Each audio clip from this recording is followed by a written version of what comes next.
শেওড়াফুলি থেকে সকাল ৬:৩৯-এর black diamond ধরে বেরিয়ে পড়লাম আমার গন্তব্য ধানবাদের উদ্দেশ্যে। আমার এই যাত্রার টিকিট পড়েছে ১৪২ টাকা। স্টেশনে নেমেই পৌঁছে গেলাম গাড়ি ভাড়া করতে, আর গাড়ি ভাড়া শুনে তো আমার গায়ে জ্বর এলো।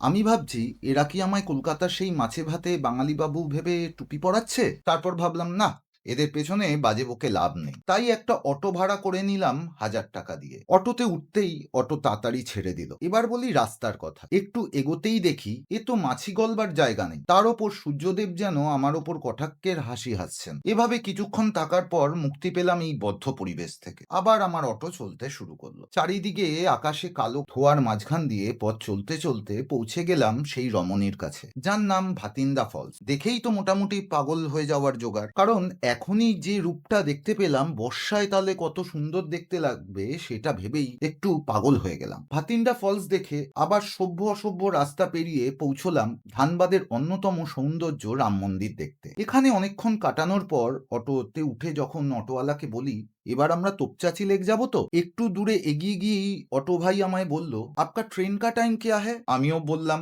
বিকাল 4:20 ব্ল্যাক ডায়মন্ড। বেটা আমায় বলে, হাম আপকো লে যায়েঙ্গে लेकिन आपका ट्रेन छूट जाएगा। আমি দেখলাম এ তো মহাবিপদ। আমি বললাম, কিউ ছুট জায়গা? ছেলেটা বলল, আপকা জানে আনে কে লিয়ে টাইম লাগেগা 1 ঘন্টা 20 মিনিট। আমি ভাবছি আপনাদের দেখাবো বলেই তো এলাম। এই দুটো দেখে তো শুধু আমার চোখ সইল না, আর চোখের তো পরম বন্ধু হলো মন। ও তখন বলল, তোর যখন ভরেনি তাহলে আমার কথা ছেড়েই দে। তাই আমি বোকা বলদের মতো সেই অটোর ছেলেটিকে জিজ্ঞাসা করলাম, ইয়া ঘুমনে কা অর ক্যা হে? ছেলেটি তখন একটা পার্কের কথা বলল। এখন আমি যে পার্কে যাচ্ছি, এবার বুঝতে পারলেন তো অটো ভাই আমায় কোথায় টুপিটা পরিয়েছে। পার্কে পৌঁছলাম 3:45 তার আগে আমার অটো ভাই জানায়, আপকো পার্ক ঘুমকে 4 बजे से पहले आना पड़ेगा। আমি বললাম, কিউ? ছেলেটি বলল, नहीं तो आप ट्रेन मिस कर दोगे। লে হালুয়া, এ তো আরেক বিপদ। ঠিক আছে, যা কপালে আছে তা হবে, আগে তো পার্কটা ঘুরে নি। পার্কে গিয়ে দেখলাম পার্কটা কিন্তু সত্যি সুন্দর, আর পার্কের পাশে থাকা একটা পুকুরের ধারে ছোট ভাই বোনেদের পিটুইটারির উত্তেজনা দৃশ্য থেকে নিজেকে এবং ক্যামেরাকে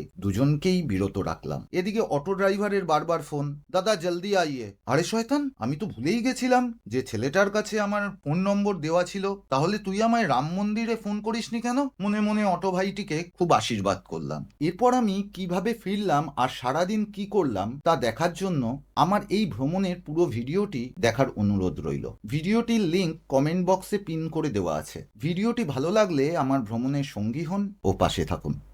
ধন্যবাদ।